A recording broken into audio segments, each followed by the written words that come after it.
Hello everybody and welcome. In this video I'm going to show you how to make hard reset for your earbuds Libratone TRACK Air Plus in the application.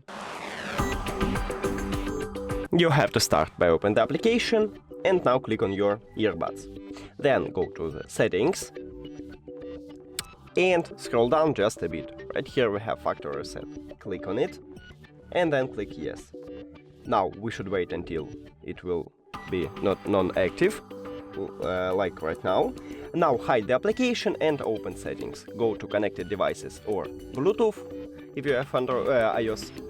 And now we should remove these earbuds, the right one and the left one.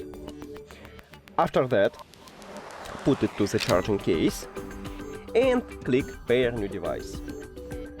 Click on the left one at the device list and then click Pair. We did it! And of course we should add the right one. Thank you for watching this video. If you found it helpful, please consider subscribing to the channel and leave the like on the video. It's really important to us. See you later!